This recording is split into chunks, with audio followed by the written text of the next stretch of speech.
Hi there. I welcome each one of you on the webinar today. Uh, I am Dr. Smita. I am a faculty at Avigna Clinical Research Institute, which is situated in Bangalore.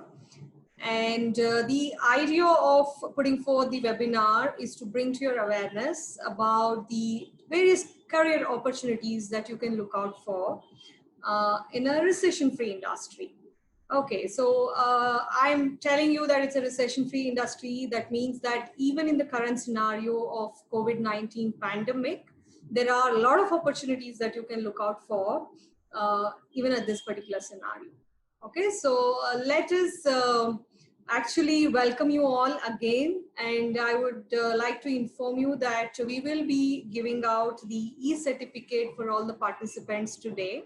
So this will be a technical session basically where we're going to be talking about the basics of clinical research and how has the COVID-19 pandemic impacted the industry, the pharmaceutical industry basically, and what are the career opportunities that you can look out for, and what courses do we offer at ACRI that can upscale you or provide a leverage so that you can get a job in a career as a career in the clinical research industry. Okay, so yeah. Okay, let's start the webinar or the session today by basically understanding what is clinical research. Okay, clinical research is basically an organized study that is usually done to find various different new drugs or methodologies or techniques in which we can bring the new drug into the field and say probably we can even improve the quality of the person's life with these particular drugs, and also to improve the diagnosis of the conditions. Okay, so let us understand who conducts these clinical research basically. So usually clinical research are conducted by pharmaceutical companies like your Pfizer, you have your Dr. Reddy's and things. So these are people who usually conduct. And we have something known as the contract research organizations, or simply called as the CROs. Basically, these particular organizations are outsourced the activities from the trial. So companies who come under the CROs are, say, you might have heard a few names here, Covance, okay, IQVIA, iMed Global. So there are many companies called as the CROs nowadays, and these are the few places where you can get the opportunity to work for as well. Okay, and also these clinical trials are conducted by the site management organization, also known as the SMOs. Okay, so site management organizations are simply where the trials are actually happening, like the Fortis Hospital or the Apollo Group of hospitals, or you can even say Jaideva research field and things like that. So these are the places where the trials are happening, and the options for career in such places are higher. Okay, so after understanding what is research, we need to understand how is the Indian clinical research industry coping up and what is the requirement there. Okay, so let us understand that clinical researchers, or basically people who would want to do research, they are looking out for India as an option, and you can see it is one of the most favored destination for the research and development. Okay, no doubt India has made name in all wings, and here it's even in the clinical research field, it's one of the most favored destinations. And the reason behind, we have n number of people who can speak English. We have more than 2 million people with the science graduation. That means these are the people they are looking out for. Okay, and we also have a multi-ethnic and multi-racial background, which is one of the most feasible things that they would want to do a research on. And here in India, the prevalence or the variety of the disease is higher as well. Okay, and it is not surprising that we also have a greater backup from the IT industry. We have a lot of graduates, which is a need for boosting up or supporting the clinical research field. We have a lot of hospitals equipped or capable of conducting these research. So India is one of the most favored destinations.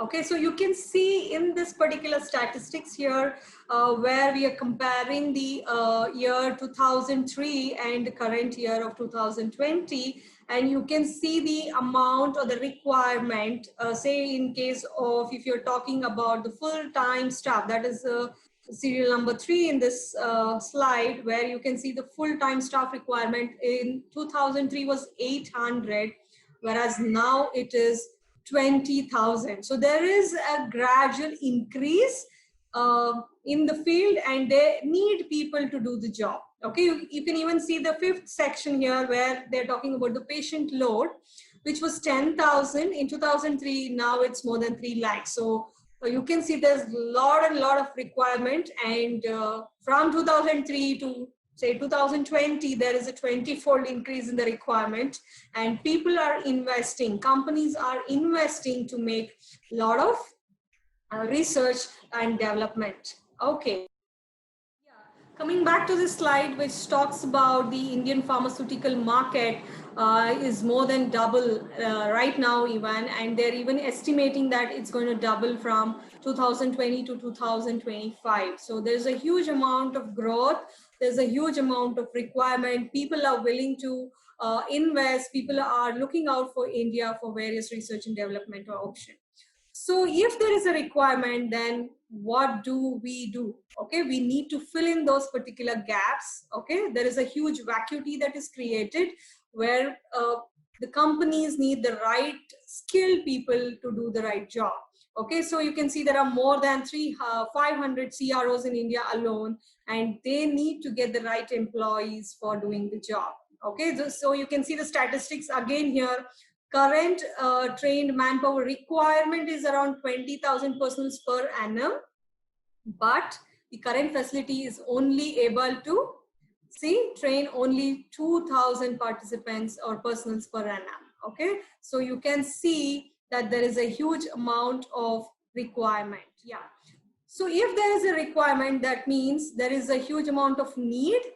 Okay, so there is a need for requirement, or say we need skilled people to do the right job. So we have to have or treat or give the people the right amount of skill here. So we need to have the correct training program. So to fill in the vacuity here, to impart modern training, one of the latest technologies in conducting the clinical research, to give a boost to the development of the research field in India. And definitely we need professionals who can do the job with a lot of discipline. We need passionate people to do the right job. Okay, so there is a huge demand for people with the right training. Okay, coming to this particular slide, initially when I talked about, when we started the webinar, we were talking about COVID-19 and the scenario. People are saying, you can see there are more than 14 crore people who have lost the job due to COVID-19 pandemic. And I can just tell you that we are at the right time to make a shift, okay, upskill ourselves, even in this particular pandemic scenario. I'm not blindly telling, I'm going to give you little statistics or an insight into the current scenario of COVID-19, which will give you an impact on taking the right opportunities there. Okay, so this particular slide talks about the number of trials that is actually happening in relation to bringing out new treatment modalities, more of vaccine. You might have heard that we are already in the phase 3 of bringing out a vaccine, which is supposed to be coming out in say September or October 2020. So there are a lot of people doing a lot of research here, and the ISRCTN is basically a registry which tells that how many people are actually doing the trial. Okay, so and this registry is actually recognized by the WHO. Okay, and let me give you another statistics. These are the people or the leading companies, pharmaceutical companies conducting the COVID-19 trials. You might have heard about the few names here like Abbott, Okay, you even have heard about Biocartis, Altona. There are many big players who are actually conducting research on the COVID-19 trials. Okay, so this particular slide is little interesting, which talks about the market capitalization. That means when I say market capitalization, that is basically the value, the company value of a company that is traded on the stock market. Okay, so you can see this is not some weird statistics that we are putting here. And here you can see that oil and gas, banks, insurance, real estate, air and travel, you can see it's all on the minus plane. Okay, you can see everything in minus 15 or minus 40 and things like that. Whereas at the end, you have the pharmaceutical section, which shows a positive impact. That means that's the only one with something with plus. So that means to say that there is a huge growth, there is no decline in the pharmaceutical section. Okay, that's actually the good news. And this particular slide talks about the erosion in the revenue sector, the growth basically, and you can see we have three different colors here, which talks about the low, medium, and the highest erosion in terms of revenue. And you can see the pharma section, which is on the lower plane here, and you can see others coming in medium or the high category here. So that means to say pharma industry is still booming and there is very less erosion when compared to the revenue.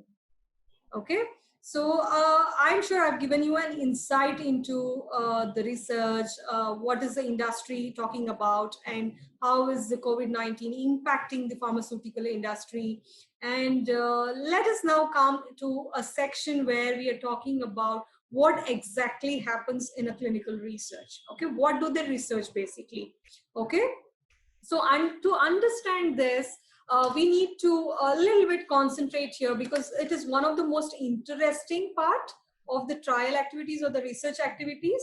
Okay, so let's concentrate on this. Okay, we are talking about discovering a new drug and developing a new drug in terms of research. Okay, so when we are about to do this, so it basically starts as a concept in the mind of the researchers.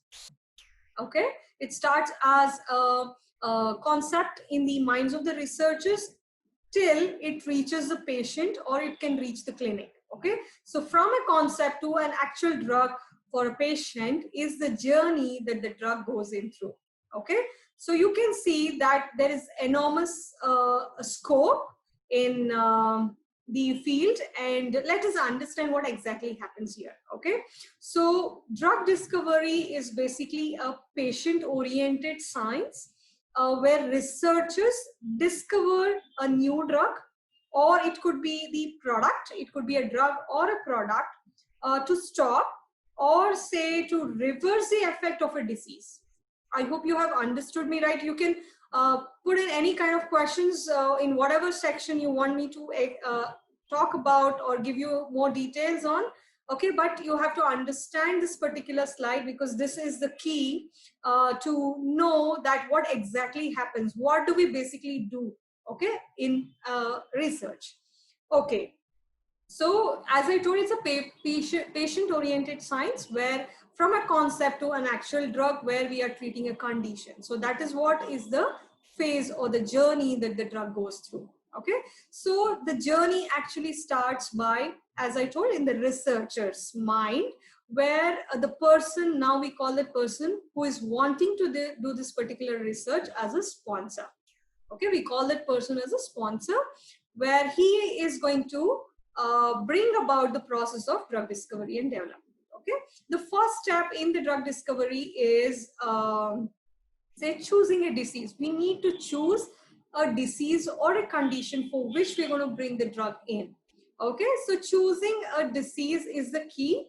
Okay, and to do or choose a disease, there are various criteria that is taken into account. Okay, like say the prevalence of the disease or the incidence of the disease, the geographical conditions, the economic factors of that particular country, or you can even see the amount of competition in the market to bring a new drug for a condition. So there are various aspects to choosing a disease. Okay, But when we choose a disease, then we have to now to understand how the disease is exactly going to happen in the human body. Okay, we need to understand that particular aspect of the disease. Okay, when we start researching or when we start understanding how the disease is going to be happening in the body, we can understand that there's a lot of alterations that is happening which can lead to that particular disease condition. There are n number of things where we are talking about when we are choosing the drug target. We call this particular thing as a target. Because why do we call it as a target? Because we want the drug that we are developing now to go and attack this particular target so that we don't get the condition. Okay, so once we identify what exactly happens when we find out the target, the next thing is to develop or find a lead compound or a molecule. Basically, this lead compound or molecule, say, is something like a promising molecule that could eventually become a drug with a lot of research. Okay, so that is known as a lead compound or a molecule. Once we identify, say for example, how do we get this particular molecule now? Where do we find this molecule? Molecule is basically found through natural sources like some root of a plant or the bacteria in the soil. N number of places we can find the lead molecule there. Okay, so or it could be completely, we call that process as a de novo. That means altogether we are creating or bringing out a new drug out of a lot of sophisticated computer modeling technologies and things. Okay, it could be anything like that, but we need to get that particular molecule which now can go and attach to the target that we have selected. Okay, once we find out the molecule that's going to hit the target, okay, we need to optimize that particular lead. Okay, the purpose of optimizing this particular lead is to make sure our molecule is now going and hitting only the target that we desire, and we don't want it to hit somewhere else. Okay, why don't we want that? We don't want that to happen because we don't want our molecule to interact with any other things. Okay, say for example, any other drug the person might be taking, we don't want our molecule to interact with them. Okay, also we don't want to have a lot of side effects. Okay, when we are not focusing our lead molecule on the exact target that we want, there will be n number of side effects from that particular molecule, which is completely not desirable. Okay, I hope you're getting it. Okay, so once we optimize the lead, this is a stage where we are going to be talking about formulations and delivery. It's not that you have one compound now and yeah, you can start your research. It's not going to work like that. Now you have to bring this molecule into a greater quantity because you can work on the research aspects of that. Okay, so you need to have a formulation and you need to select the mode of delivery of this particular molecule. That means it is like a recipe that you have to prepare now using the lead molecule to bring about, to make it as a drug. Okay, so once we talk about the formulation and delivery, now we are ready to conduct the preclinical testing. I don't know if you have heard about it, but it simply means that we are still not giving this particular drug that we have just now got to a human being. Before we give it on the human, we are actually now testing it in the lab and also trying it on the animal species. Okay, so that is called as your in vitro and in vivo testings. Those will be done. The idea behind doing this is to make sure that our drug is completely safe before we administer that to a human being. Okay, so we do a lot of testing here, and once proven safety, that means once we prove that the drug molecule that we have just now developed is considerably safe, now what we call as a sponsor, the person initiating all these things, is now going to file an application to the regulatory authority. Okay, what is that particular application? That application is known as the investigator's new drug application. Okay, we are investigating a new drug, so we need to give all the data to the regulatory authorities. Like you might have heard about FDA. So that's one of the regulatory authority. Okay. So when we submit our application there, they have to grant us permission now to start the clinical trials on a human being. Okay. Once we get that permission, now we are equipped to give or start the trials on a human being, which is known as various phases during the clinical trial. Okay, so this trial process starts with phase 1, where we are taking in very less participants and we are taking in healthy volunteers in this case, healthy participants basically. Okay, the reason behind selecting a healthy participant is to understand how the drug is acting in the person's body and what is the body doing to the particular drug. So it's an interaction that we need to know to understand how safe is our drug. Okay, so that will be in our phase 1 trial.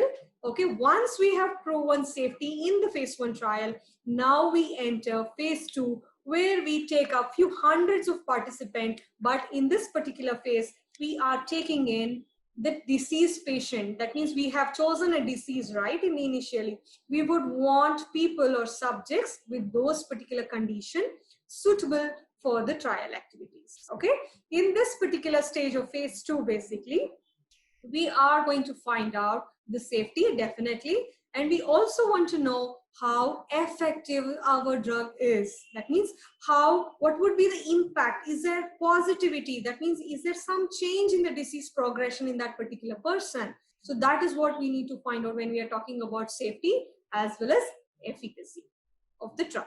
Okay, once we prove that our drug is safe and considerably effective, now we move on to phase 3. Okay, phase 3 is a time period where it's going to take up n or larger or greater number of participants here, wherein we take up thousands. Say you can this number of subjects can last from 1,000 to 5,000 subjects here. Okay, and here we also test for safety, efficacy. Along with these two, we are going to test effectiveness of the drug, of our drug. So what is this effectiveness? Effectiveness is something we are going to test our drug against the already available treatment options in the market. So how is our drug better when compared to the drugs available in the market to treat the same condition? Okay, so that gives us the effectiveness of the drug that we are doing the research on. Okay, and this is a phase where the trial is happening at various different places. When we say various different places, we call that as a multi-centric trial. As I told, we have thousands of participants here, and which will be spread across various different centers, also called as the multi-centric trials. Okay, this is a very crucial stage where we also have to talk about the labeling of the drug. That means what kind of information that we're going to be putting in the product insert. Okay, what is this product insert? Product insert is the amount of information that we are going to be giving along with our drug when it is eventually reaching the market. Okay, so this is also a time where we talk about the labeling aspects. And after this particular phase 3 stage, that means the sponsor here again files for another application to the regulatory authority known as the NDA, or the new drug application. Okay, after this particular application is submitted, the regulatories have to again give us permission to now market our drug in the market. Okay, that is where we enter phase 4. Okay, phase 4 activities are like, it's not the end after getting a permission to market. Okay, still we need to monitor our drug in the market. Okay, based on the safety, based on the efficacy, there are a huge number of reports that has to be submitted at various different specific time frames to the regulatories again. Okay, to constantly monitor our drug is going to be safe as well as effective in the population. Okay, I'm sure this was a beautiful journey that the drug goes through, and you might be astonished the amount we never bother when we take in a pill for treating some condition. We never bother. There's so much of depth and research done into the drug exactly. Okay, so now that we understood the clinical research, what exactly happens in the clinical research, now what is the next step that you can do? Okay, so see, you can see the amount put forth here, that different phases calls for different amounts here, or investments at various different stages. So you can say it's almost about 240 million US dollars, which you can say that it's more than 18,000 crore rupees in Indian currency. Okay, so there's huge amount of money invested at various different phases. Okay, so what next? We got to know what is research, we know about the industry now. What next? Okay, you need to skill up yourself, or say go for the technical knowledge along with the factual knowledge to make you equipped to get a job in this research field. Okay, so we offer three different courses. The first one is the postgraduate diploma in clinical research. Okay, and the second course that we offer is postgraduate diploma in clinical data management, and we also have online courses wherein you can take up the course at the comfort of the preferred time that you want, because I totally understand nowadays people are multitasking, they are into various other learnings and they would still want to get skill.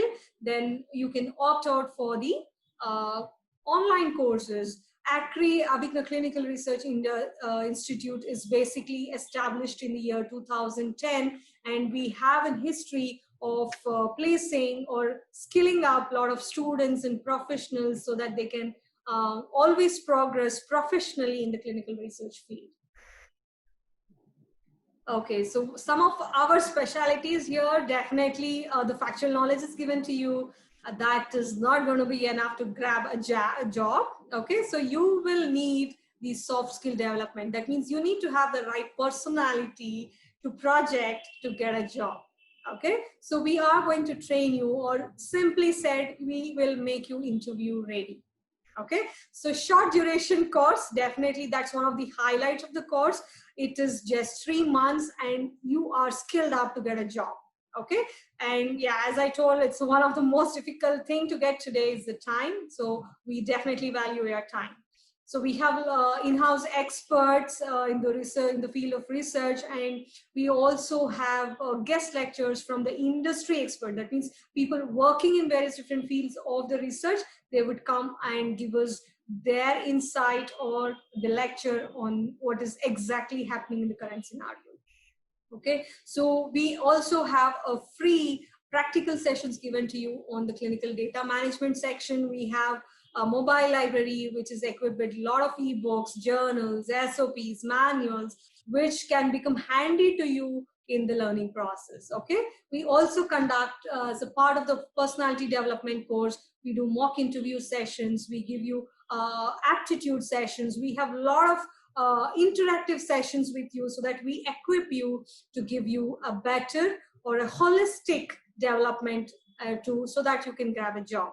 And we also provide an internship in few of the best companies, and definitely we have a placement cell here which can assist you in finding the right job for the right qualification that you are having. Okay, so we also have till now more than 1,000 plus professionals who have entered the job or the field basically, and till date we have 100% placement record. Okay, some of our facilities here we have state-of-the-art facilities, air-conditioned seminar hall, we have a library with a lot of books, journals, we are capable of taking in a lot of students, a lot of interactive sessions are happening. It's on one-on-one sessions that happen sometimes. So the campus is Wi-Fi enabled. It's completely equipped to make sure that you get the right knowledge. Okay, so once completing the clinical research course with us, what can you expect? Okay, you will want to know what is the progression. When we say progression, you would want to understand what's the growth in the clinical research field once you enter your job. Okay, you can start by something as a clinical research associate, and from there you can move up the ladder with becoming a clinical team leader. Then you can go in for the head projects. You can head projects and definitely operations will be your highest progression that you can make. Definitely it's not going to be easy, but definitely we are going to make you equipped to scale up the ladder. Okay, so these are some of the prospects that you can look out for, or we can say you can get placed as some of these. Okay, like you can become a CRC, a clinical research coordinator. You can become a CRA as an investigator, or as somebody who is handling a lot of regulatory affairs. You can also be a medical writer. You can go into becoming a co-investigator. You can go into the quality aspects of the data. There are n number of prospects that you can look for after doing the course. Okay, so these are some of the big players in the clinical research field. I'm sure you might have heard about a lot of these or few of those. Say, I will pick a few names that you might be aware of. Say, for example, you might be aware about Cipla, you can be aware about Accenture, you can be aware about Zero, then Zydus, Torrent, TCS, Wipro, Johnson & Johnson. There are a huge number of big players there, and we can proudly say that these are some of our industry partners. That means to say that we have students or candidates and professionals placed in these particular companies. Some of it being Paraxel, Indigene, IQVIA, many more. We have just put limited here, but we have many more partners in the industry. Okay, so these are some of our success stories in relation to the placements of the careers. So you can see Dr. Aditi Modi, and you can see Dr. Sneha, you can see Venkatesh and Monica. So these people were from different background. So basically, Dr. Aditi Modi and Sneha Nair were say, dentists, but still with a lot of difficulties, they could not carry out their profession. They were wanting for an alternative career, and that's where they approached ACRI.